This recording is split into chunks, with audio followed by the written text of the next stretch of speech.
which is using donut economics as one way to create meaningful change in the city. So I'll now hand over to Andy. Thanks, Sally-Ann. And I've just realised how appropriate it is that you introduced me as the finance worker. So that makes sense. So, okay, so if I can share my screen, I'm just going to give people a bit of an introduction to what we're going to be doing. So I can see a couple of people joining as well. So, let's get to the beginning.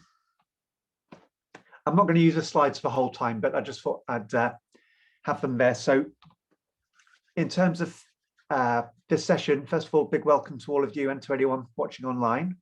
Thanks for having a look. So in terms of this session, we've got about 90 minutes. I'm going to start with an introduction, look at the context, and give you some sort of session objectives.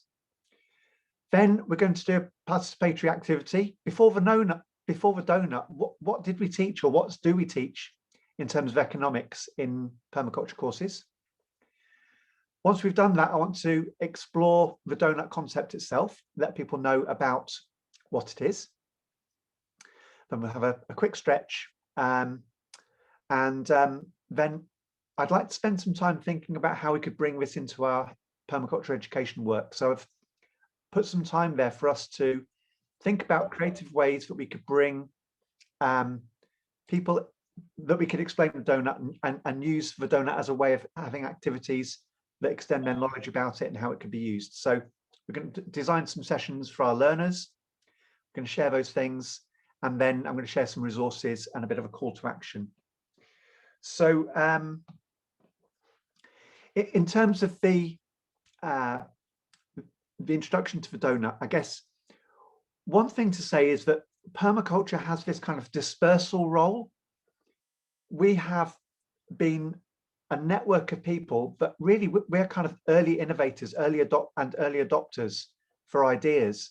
And the permaculture design course has always been a kind of dispersal mechanism for ideas.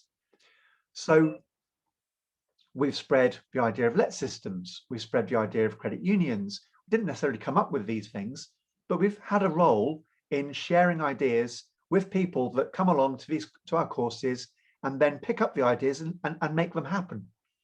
And I think that's one of the roles of permaculture and the permaculture educators. One of the permaculture educators' role is spreading these ideas. And it feels to me like the donut economics is another really important idea that we need to be spreading. So I'm really keen to see how we can start to bring it into our curriculum and into our teaching. So the donut is coming. Basically, since its, I guess, launch in a report in 2012 from Kate Raworth when she was working for Oxfam, it's been quickly picked up. So it was picked up by the United Nations. It's been picked up by lots of NGOs. And in 2020, it was then picked up by the City of Amsterdam, who are now redesigning the city economy based on donut economics. And as a result of Amsterdam, there's now Philadelphia, New York, there's a whole range of other cities that are starting to say, we could change our economy using this approach. So the donut is coming, but it's rolling along, it's building up pace. And I think, as you'll see later, there's a lot of benefits for us kind of connecting in with that work. And then a third bit of the context for me is that in the work that I'm doing in Leeds, as part of this Our Future Leeds climate emergency project,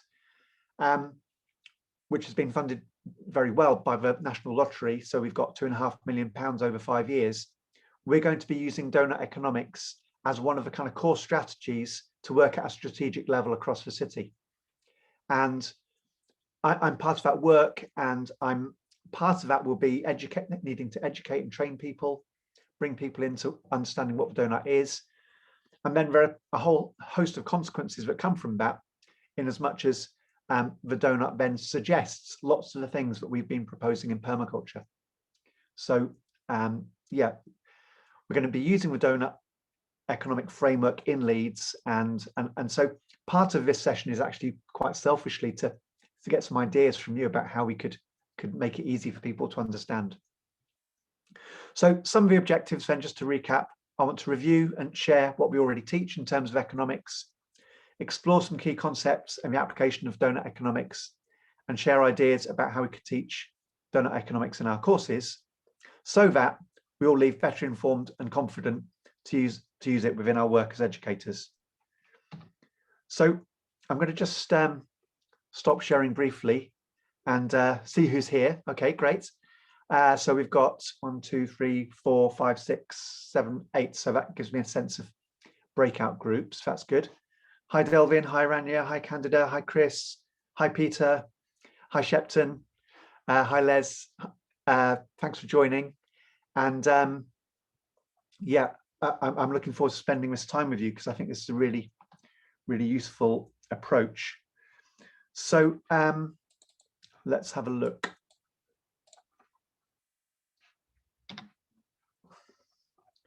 The first activity is if we could just do some sharing of, before the Doughnut, what did we do? What have we been doing in terms of our economic work in permaculture courses? If whatever that might be, how have we introduced economics, the economic realm, into our work? So let's get into a couple of breakout groups. There's a Google document which I've been using to in this session already, but if I, oh, looks like lots of people are turning up now, which is good. So there's a link there to a Google slide or set of slides, and if you can join that link, then from slide 5 onwards, there's some space for us to get down notes. So for Luby and anyone that's just joined, the first activity is going to be just for 10 minutes. Please share what you cover already in terms of economics. And that could include topics or any activities that you use. Just think broadly, how do you draw in economics into the courses that you do? Or if you're not a teacher, then what has been your experience of it? What have you brought in? What have you experienced? So let's get into let's see, I think we could probably do 2 breakout groups. Let's do 3 breakout groups here, if that's possible. And yeah, from slide 5 onwards, just find a space and make some notes about what we do already for, let's say, 10 minutes. Okay, great. Thanks. And you'll bring us back, yeah? Yeah, bring everyone back in 10 minutes.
Did you click wrong button, Chris?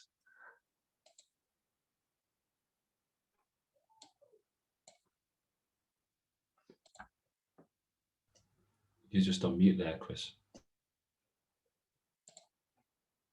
I'm okay. I'm sorry. I thought I was going out. No, sorry. You said that. What did you say about money? You said it's the. Well, it's become a commodity in its own right. Yeah. Anyway, Power. I'll leave that discussion for now. Yeah. Go into the rest of the session. So hopefully that's useful. I don't know if people want to give a quick flavour, but just a minute or two from each. But I wanted to just start us off by thinking about what we do already. Anybody want to pipe in with a couple of things that you do? I think the economy of the gift is so important, which is, in other words, and this is actually something which, oh gosh, trouble is I like biophilosophy. Emmanuel Levinas is you do something for somebody else and you do not expect anything in return. Yeah. And there was the film, wasn't there? The Gift of the Smile or something. So okay, so there's, I guess we present alternatives. Exactly. Maybe one of the things we do on permaculture courses. Yeah. In fact, there's a guy called Baudrillard who he says you offer the people a gift that they cannot decline and they cannot respond to. In other words, you just open them up to a completely new meaning of life. Yeah. Candida? Yeah, it just occurred to me that one way to bring in the economy into a course is right from the beginning before they arrive, is the payment of the course. In the way payment works. Yeah. That's very inspiring already for those that are getting on board. Yeah, great, thanks. Delvin?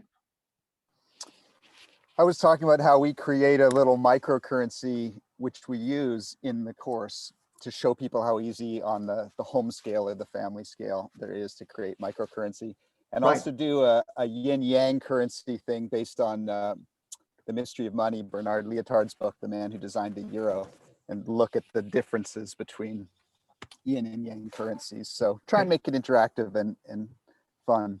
Yeah, thanks, Delvin. Anybody else want to bring in what we do with economics? Aranya?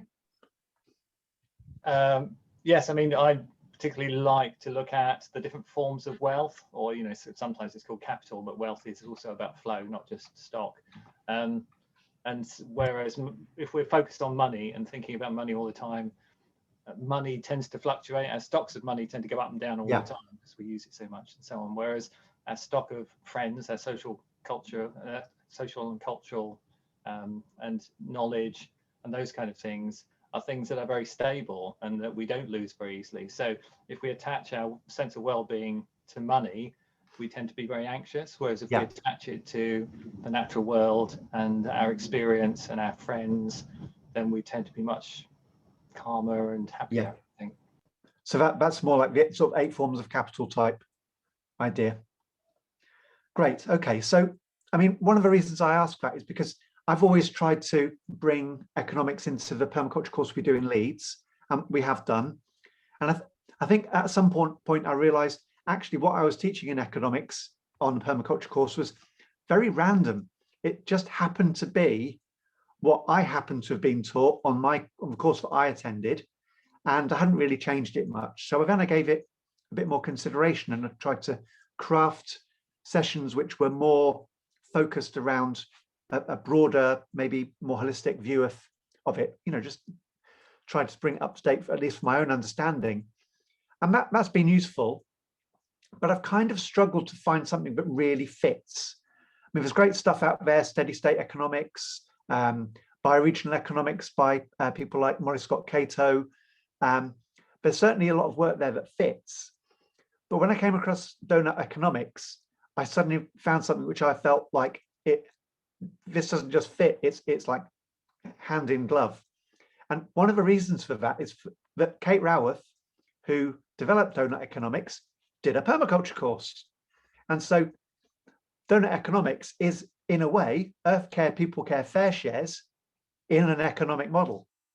So I got quite excited about it, and I've been using it more recently in courses, and I because of the work we're doing in Leeds, that's going to increase. So I'm just going to can I just ask quickly, how many people have come across Doughnut economics or maybe use it already? So Chris, Luby, Sally, a little bit from Alette. So a bit of a mix. Well, that's okay. So as always, apologies if I'm telling you what you already know. and please do chip in if there's anything that, as we go along. So I'll share my screen again and let's have a look. So exploring the donut. So the first thing to say about donut economics is it's shaped like a donut.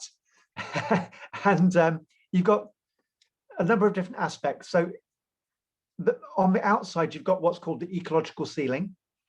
And on the inside, you've got the social foundation.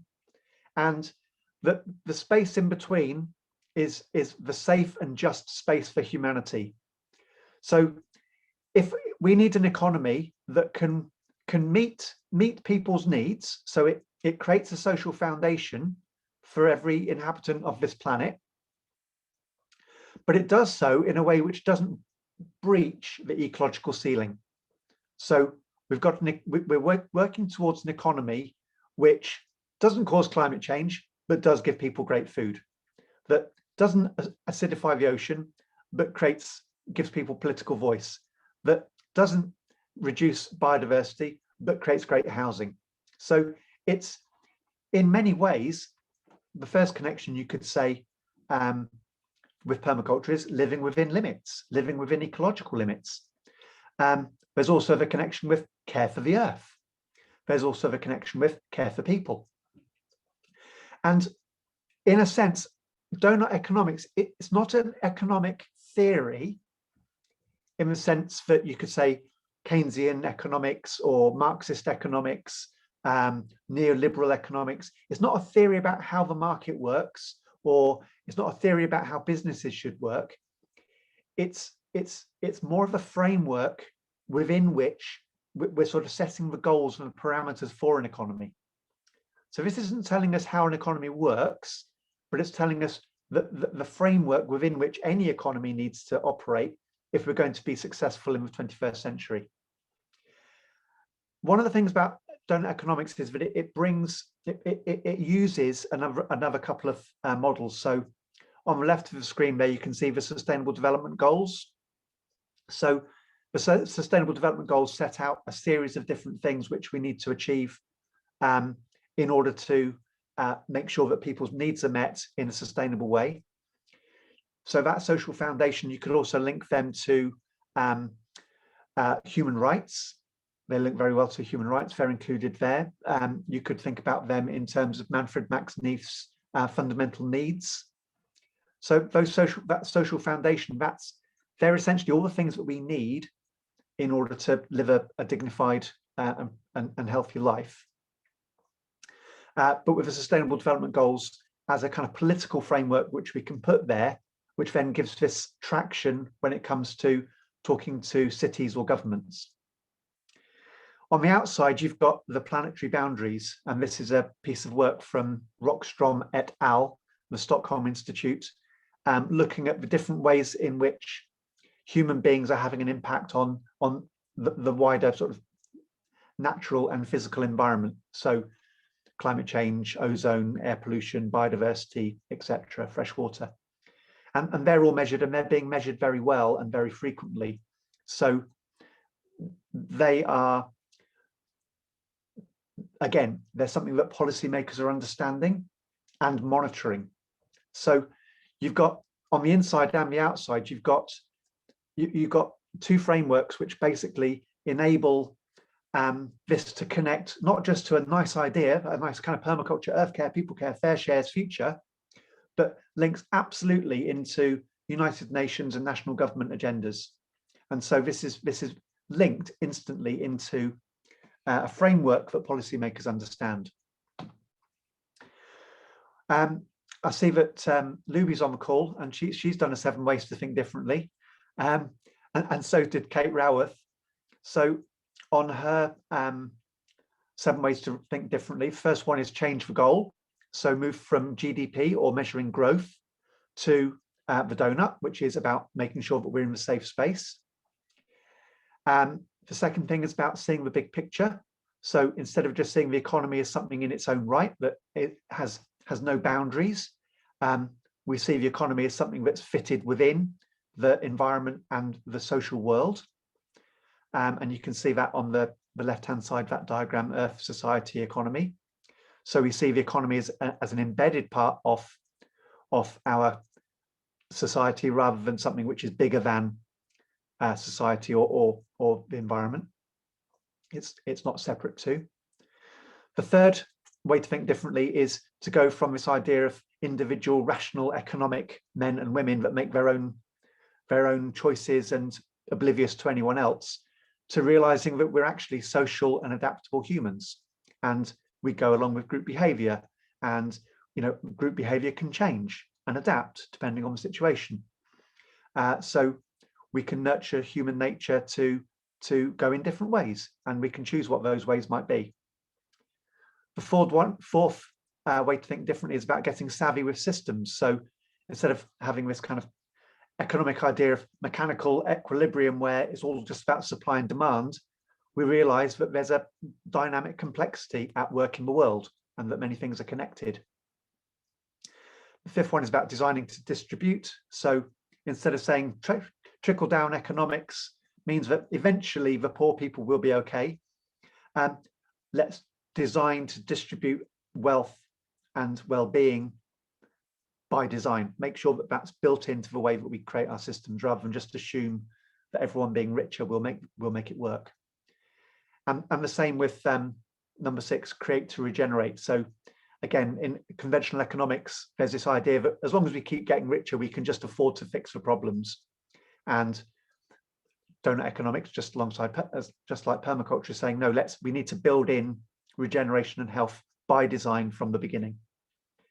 But lastly, we need to move from a kind of growth addicted model where everything must keep getting bigger, almost like a sort of religious quest, into being, well, maybe some things need to grow and some things don't need to grow. I'd happily have a diminishing arms industry and a growing agroforestry industry. So some things might need to grow, some things need to get smaller. Growth isn't the point. It's about creating a thriving world. And I realize actually in number 1, change for goal, it's about what you measure. So instead of GDP being the thing that we measure, the most important measure of the economy, we need to measure its impact, the economy's impact on social and environmental well-being. So I'm going to carry on. I hope this is not too much information. I'll stop in a minute and we can get some questions. So I guess here, just very quickly, what I wanted to say is that it's design focused. So an area, a sort of, Kate talks about design as being one of the key ways that we move forward. Right, and I think that's really important because she's putting change into this design thinking mode. So as designers and people teaching design, there's an overlap here. We can talk about designing ways forward, whether that's about purpose, networks, governance, ownership, finance.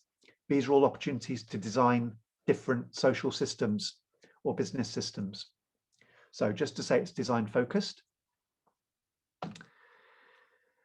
And then basically how this translates down is into a kind of practical action at a city level is through a process that they're now developing called the city portrait, which they first did in Amsterdam and is now being rolled out in other cities. So that Doughnut economics model, it's in effect turned into these 4 questions within this quadrant. So a quadrant is kind of local to global and social and ecological. And these are the questions that we are now being asked in cities. So what would it mean for the people of this city to thrive? What would it mean for this city to thrive within its natural habitat? What would it mean for this city to respect the well-being of people worldwide? What would it mean for this city to respect the health of the whole planet? And hopefully you would agree that this looks to me like the kind of questions that would lead to the kind of solutions that we've been proposing for many years. And using that workshop model, you can then bring together different bits of data and different within workshops to start planning the kinds of responses that you would need in your city to bring about that kind of world. So those 4 questions essentially lead to action in a place. And, you know, we're going to be doing that in Leeds. How can Leeds be a home to thriving people in a thriving place while respecting the well-being of all people and the health of the whole planet? And what's exciting is Leeds City Council want to play as well. And all of a sudden, we've got a process within which people that have been banging on about this kind of world for a long time can have actually now got somewhere to do that, have that conversation with policymakers using a framework which is now much more widely acknowledged. So I'm going to stop there for a minute because I know I've given a lot of information. And any thoughts or questions about donut economics? I'm not claiming to be the expert, but Chris, you're muted. Okay, I think that was phenomenal. I think and I think that you've really hitting the nail really strongly on the head, because one of the processes that I involved in health is that what would a healthy city look like? And what I'm going to suggest to you is that you're doing things in the Leeds, and I just wonder if you know this course that we should actually, within permaculture, we should actually think about that course, because it's so important. You know, unless we get healthy cities, we cannot move forward, and that is pivotal. And I think I'm very happy to talk more about that, Chris. That would be good. Yeah. Yep. Health absolutely is fundamental, and that would certainly be in that top quadrant of what would it mean for the people of this city to thrive. Absolutely, and that's very much that kind of question. Oh goodness me, it's just it's so profound, actually. Yeah. Okay, thanks. So anybody else want to come in? So yeah, great. I was going to say I don't know how to say your name, Billy. Could you come in? Yeah, more of a comment and a confirmation if my thinking is right. You said something interesting, that donut economics is allowing you to bridge the gap between us that, you know, want to be bringing this new world that we want to see to the city planners, which are effectively the people that have the keys to actually open the doors to bring about the change large scale, instead of us just working in our little bubbles. Yeah, no, that's right. And I think it's there's always a compromise there. And I noticed your comment about being a critic of SDGs. And, you know, the Permaculture Association also has criticisms of the Sustainable Development Goals. Goal 8 basically says more growth. And that's clearly wrong. You know, we don't want growth for its own sake. But there's also goals which we'd absolutely support, like we don't want people to live in poverty, and we need to make sure we've got fresh water. And so there's some good goals there too. So I guess the SDGs are definitely not perfect, but they're something that we can kind of link to. And I guess that's the same with working at a city.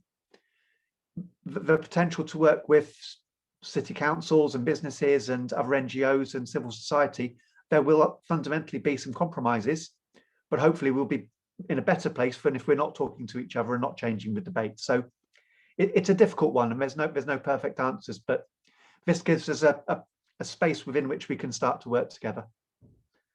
Candida? Yeah, because you use the word growth, and it brings me, there's this movement of degrowth. And of course, that sounds to most people like, these people, again, there's a group of people that want to go back and live in the caves. It's really the wording. And I think, Chris, it seems that you're also into philosophy, and maybe how we apply the words, and how sensitive we need to be to the audience, to the really, really broader audience. So those city planners and those, you know, the majority that we're doing this for. Yeah. Thanks, Candida. Aranya? Just wondering, in the context of teaching this on a PDC, I'm always trying to relate it to people's lives. You know, what can you do? What can we all do as individuals? I'm just wondering, how could you comment on that in relation to Doughnut? No, and that's actually the activity we're going to do after we have a stretch, is to think about how could we bring this into our work as educators. So, I mean, one of the things, that city portrait idea, that quadrant, I mean, let me just share that again. So, I mean, I think there's the inevitable short presentation that you would need to give to a group to help them understand. You know, you might go through a few slides just to sort of show what you're talking about. I think this is, in terms of like what you might do on a course, I think there's a lot of links here into the ethics. You've got your 7 ways to think differently, and again, there's some links here into some of the systems thinking and the design approaches, and how ecosystems work that we could make. This activity, I think, is one of the really important ways that we can involve people. It could be a city portrait, it could be a community portrait. They're starting to do community portraits. So we could say, what would it mean for the people of Chapeltown to thrive? What would it mean for Chapeltown to thrive in its natural habitat? So, you know, you can bring it down to a smaller group. So the city portrait, in a sense, is already their workshop mode. But I think in terms of what else might we do on a permaculture course, that's something I'd like to explore a little bit in a minute. Anybody else want to comment before I just do the last little bit of presenting? Any other thoughts?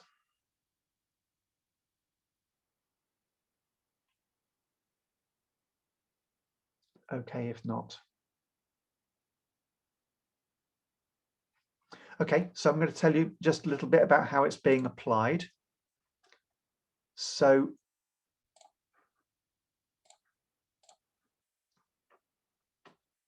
I may have said a little bit about this already. So Doughnut economics, as it grew and grew, I mean, basically it went from a couple of people writing a report to being picked up by the United Nations and then by a whole city. So they've set up something called the Doughnut Economics Action Lab. And there's links at the end of this document, which you've got links to, but it's essentially doughuteconomics.org. There's a growing practitioner community there of about 5,600 plus people all around the world. Cities are starting to adopt the Doughnut. So as I said, Amsterdam is probably the most famous so far, but many others as well. So Copenhagen, Hamburg, Berlin, Devon, California, regions as well as cities, which is really interesting. You know, imagine what California would look like through a Doughnut, one of the biggest economies in the world. Our Future Leads is taking it forward with interest from the council. So yeah, there's the Doughnut Economics Action Lab is a really great source of tools. They share workshop materials, they share images. There's a community of people to talk to. So it's a really good forum and a space to get resources and share anything. And one of my hopes is that through the work in Leeds, but possibly through the work with permaculture educators, that we might create some permaculture resources that we could then share back with their community to share with any other permaculture teachers or any kind of community educators more generally. Find ways to make this popular, because I think the more pressure there is from the grassroots for change, and for something like Doughnut economics, the more likely it is to be taken on board by a city council. So the next thing to do, as far as I'm concerned, is to stop for a minute and stretch, because we've probably just done 45 minutes, which we have. And if people want to kind of, I don't know, we could run on the spot. Star jumps, a bit of stretching. If Helen was here, we'd probably do Give us a P. Give us an E. Give us an R. Give us an M. Give us an A. Give us a C. Give us a U. Give us an L. Give us a T. Give us another U. Give us an R. Give us an E. Permaculture. And hopefully not too many sprained muscles. Okay, so bit of permaculture yoga there. Hopefully you're a little bit out of breath like I am and you feel energized. So what I'd really like to do is now pick your brains, you creative people. How could we get the Doughnut economics across to the people that we're working with, our learners? What might be some creative ways that we do this? Now, initially I was thinking we do a session plan, or we do something for a 45-minute session, or we do something for a 90-minute session. Then I thought, no boundaries, just let's get some creative ideas going. It could be what's the sentence that we would give for a breakout group activity on a course that we were running. It could be, what's the physical thing that we could do outside? What might be an activity we could do? What might be our practical? What might be a day trip? Whatever we want to do, let's have a think about creative ways that we could bring the Doughnut economics to life on a permaculture course, how we might embed it in different ways. And in this, I'm really looking for the kind of the creative yes and type energy. So, you know, you can be in a discussion, it's like, yeah, I'm not sure about that, but what about that might go wrong?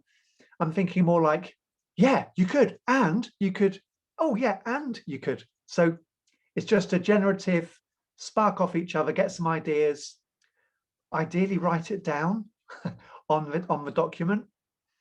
So slides 18, 19, 20, anywhere in there, just get them down. And let's think creatively about how we could bring Doughnut economics into our course. Let's keep it as wide as that into the work that we do on our permaculture courses.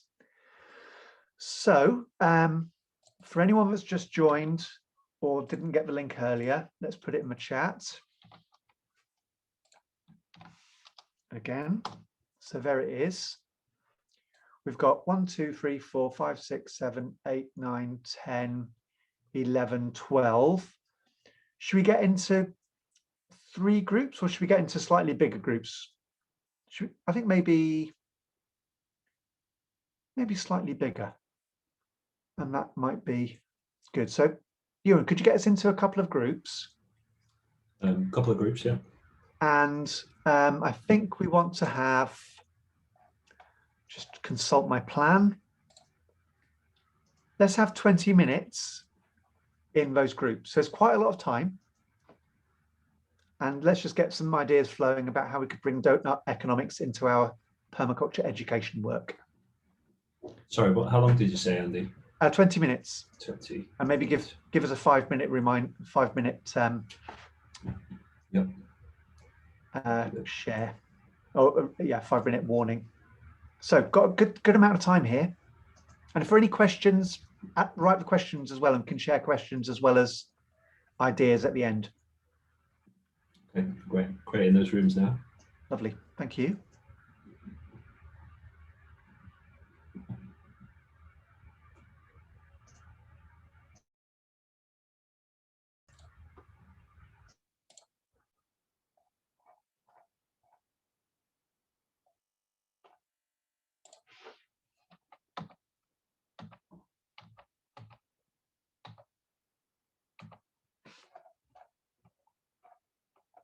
Okay, I think we have everybody.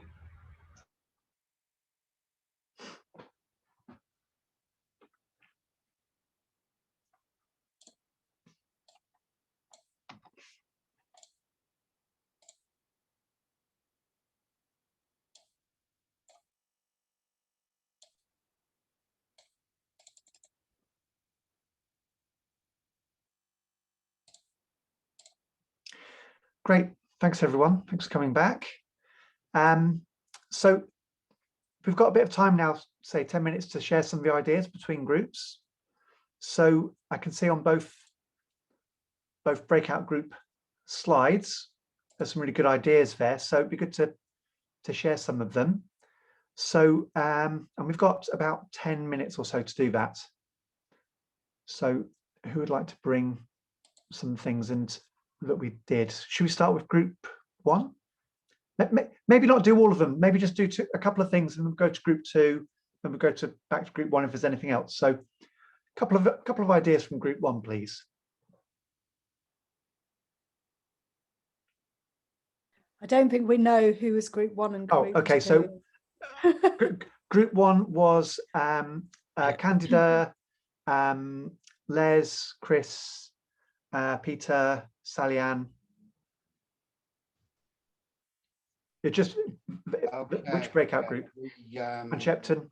We looked at history, the history of money, how recent the never-ending growth paradigm nonsense is. And it's a post-war phenomenon, and then money really ceasing to have any value around 1970, and some of those fundamentals being important to the discussion of the Doughnut. And then we had a little look at how you could introduce the 4 quadrants that you showed us in stimulating a discussion. What is necessary for a community to thrive, and so on. So yeah, I mean, it was interesting discussion, as so very often with the breakout rooms.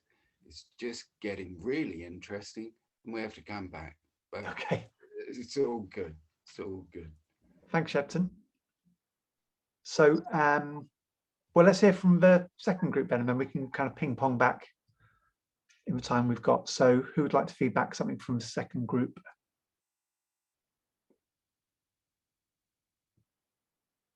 Who should we nominate? Luby.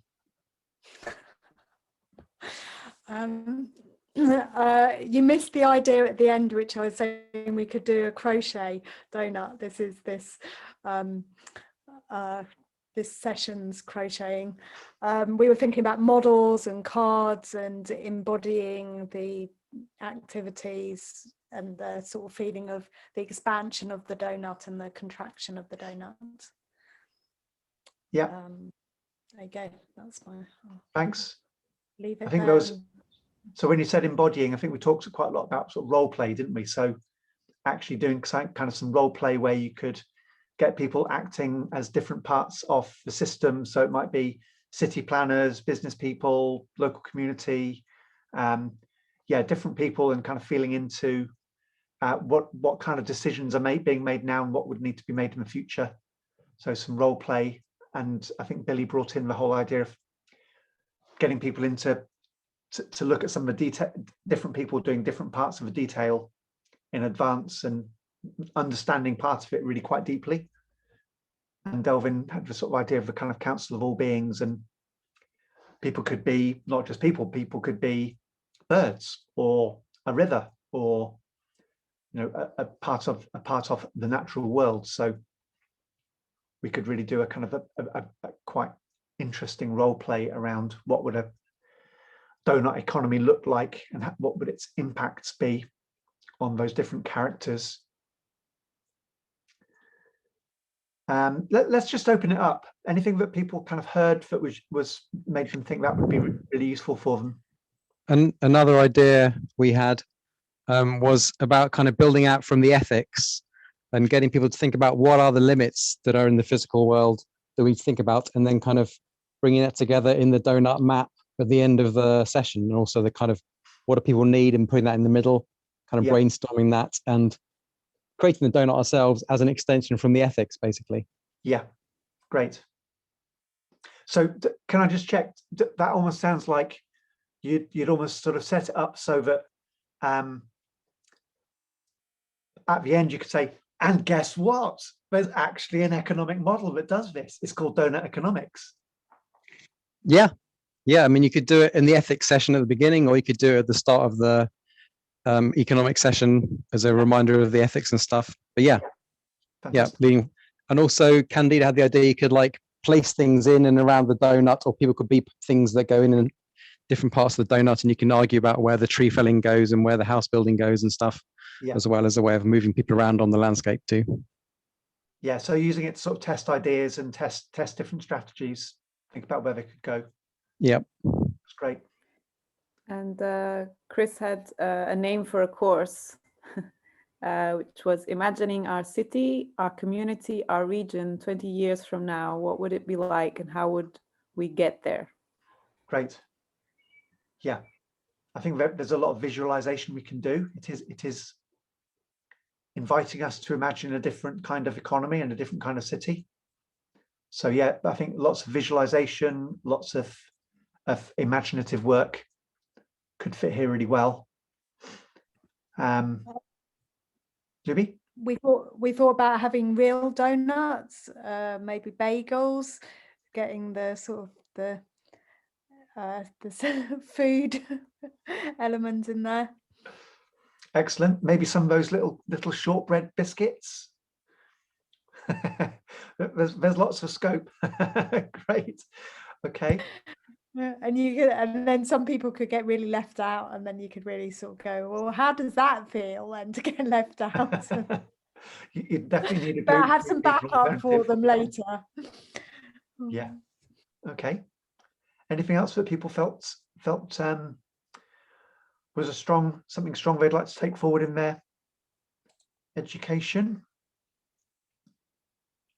Just having a look myself at what you've put down. I think we didn't have any new ideas for online, how to share it online, which apart from the presentation, which you just presentation. And I guess you could, I mean, one of the things that I was talking about is an opportunity to celebrate some of the local businesses that are doing good work. So businesses that are maybe zero carbon or circular economy. So that could be links to videos or case studies that people could read as a kind of further activity, showing how, there are businesses that are working towards this. Obvious ones being kind of local food system businesses or ecological building companies. Okay, great. So I want to just share some very brief resources and do a bit of a call to action, and then we're sort of more or less at the end. So there'd be an opportunity for anyone to say anything else. We'll do a kind of closing round. You've all got a link to this in the chat. So really just to kind of show you at the end, there's a, oh, no, that's not what I meant to do. Wrong button. Google stopped working for me in quite the right way. So resources, I mean, ultimately there's two resources here. One is this doughuteconomics.org. There's lots of resources on there. There's a community, there's a tools, and there's a kind of about the donut. As an educator, you don't need to do very much in terms of preparing materials. There's a lot of good graphics there, very well crafted. So, if you want to put together a presentation, it's quite straightforward to do that. And there are some education specific resources on the site. So I've put the direct link there, but it's very easy to find.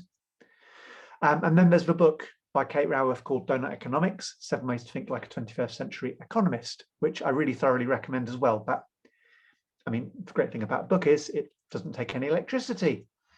So that's good to read. So website and a book, loads of videos as well, linked to from that site there. And I've been finding increasingly that the videos are really good to set at the end of a session or at the end of a course or at the end of a day. The kind of follow-up activities. Feels like people watching videos is probably the simplest and most enjoyable thing for a lot of people. And I found on my recent permaculture course that gets a lot of take up. So choose your videos wisely and you can get a lot more information across.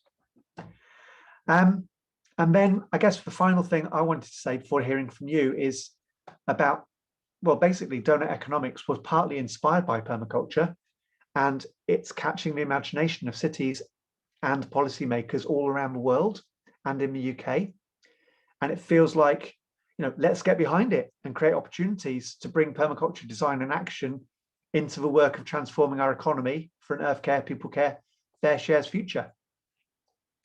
So yeah, I mean, basically, at last, mainstream, well, governments and city, at a city level, the kind of policy agenda that we would have loved to have had in permaculture is starting to come about. So let's get behind it and kind of link forces. And I think it really could create some great opportunities. Because if we go back to the this slide here, if cities start to ask these kinds of questions, then it's going to imply that the kind of solutions that we've been generating in permaculture are now the right ones to have. So it's very exciting. I think the last thing I was going to say on that slide was just, if there's anybody that is going to be developing any resources, do let me know. I'd like to share things and maybe make some together. So if anyone is inspired to write something, even just an idea for a visualization or a way a session could work, please do let me know. I'd like to collate some of these things and maybe make them available to the wider educators network as a kind of a guide to Doughnut Economics and how you can put it in your course. So I'll put my email. It's probably a rash thing to do, but because I've got too many emails, but I'll put my email in the chat. And if you are doing something on the Doughnut, please do let me know. So we've got a few minutes for any feedback, but let's do it as a kind of closing round. So something you've enjoyed from the session, or something you do differently, something you've gained from it, whatever you like to say, really. I'm all ears. So I'll start off. Andy, I've really enjoyed being with you all in the last hour and a half. And I feel like I have gone away with some really great ideas, which I didn't have before. And I'm really pleased about that. So thank you. I shall pass to Alette. An interesting session. Definitely come away from it knowing more about Doughnut economics and have some ideas for teaching on it. So thank you. I will pass to Aranya.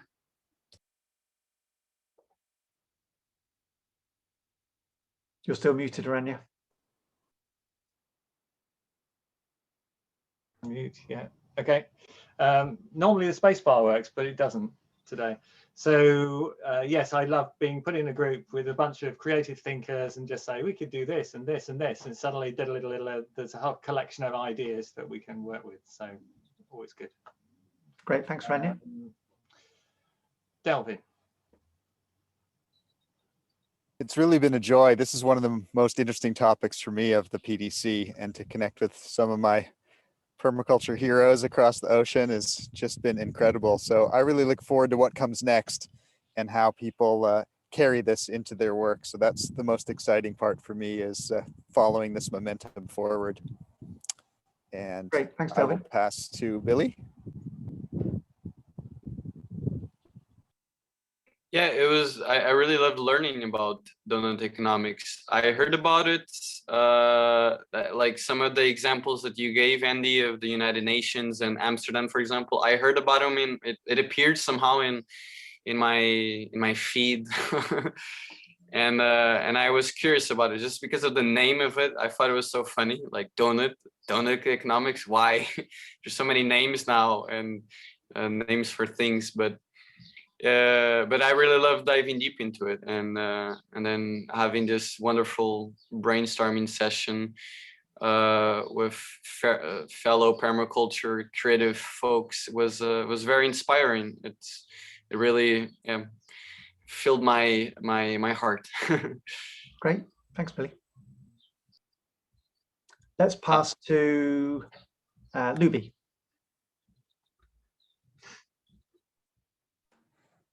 Yeah, it was fun to think about the complexities of economics and how important it is, but how we don't give it actually that much attention. Yeah. So yeah, fun connecting with you all. I'll pass to Les. Thanks, Luby. I learned a lot. I hadn't immersed myself in donut economics for a couple of years, so it's moved on so much and it's so relevant. So I really am grateful. Thank you, Andy, and for putting this course together. And now I'm wondering what happened to the circular economy, which doesn't seem to have got much of a mention these days, but the two are, it's another whole economic theory. Thank you. I'll pass on to Sally-Ann. No, yes, it was a really interesting subject, and really great to have the chance to talk about it, but particularly to hear all your ideas about it. So I really enjoyed it. I'll pass to Chris.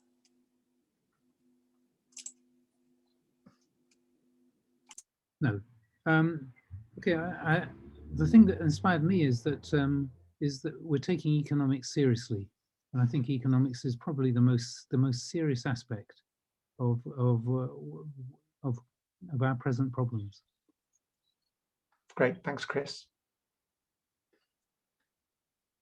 So, and who else? Shepton? Peter. Or Peter, great.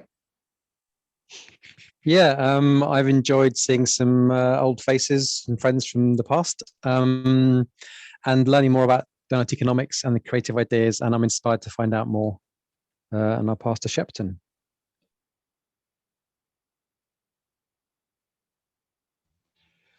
Yes, good session, good bunch of tools there for explaining what the permaculture worldview is and how we can move it forward. Thanks very much, Andy. Okay, that's great, thanks. And Candida? Thank you so much for the session. I was just sitting here trying to imagine what the donut does when we do push those, where the donut becomes fatter or thinner. You know, what's happening. I can imagine somebody with very good tech computer skills doing the kind of 3D donut thing moving, and I think the crochet would illustrate that very well as well. And I don't think I will be able to look at the donut the same way. Great. From now on. Thank you. Thanks, Candida. And I think Ewan, how was it for you as host? Yeah, really good session. I came to Doughnut economics only recently, a few weeks ago, so it was really great to be here and have it lead on from that. And with a background in sort of multimedia production and marketing and things, as Billy said, the donut is an amazing graphical mental image, and the way it's been sort of portrayed in 2 dimensions is really striking as like a communication tool. And yeah, well, as Candida was saying just then as well, you know, that's the sort of thing I'm thinking about. How could this be walked through in a video, and you know that can be shown to people and impart that information onto people in a way that they go, okay, yeah, this makes a lot of sense, because that's the response that I've had through learning about it. So yeah, just grateful. Thanks. Great. Is there anyone left? Morax joined, but I suspect that's probably a session happening later. So Yes. So shall I just, on everybody's behalf, say thank you very much, Andy. That was a really interesting session. Right. There is another session at 3:45, which is international permaculture. So that's what Morag's there for, I expect, isn't it? Okay. Yeah, so thanks very much. Please do use the chat just to tell us a bit more about specifically what you learned from the session. thank you all very much for attending. Okay, great.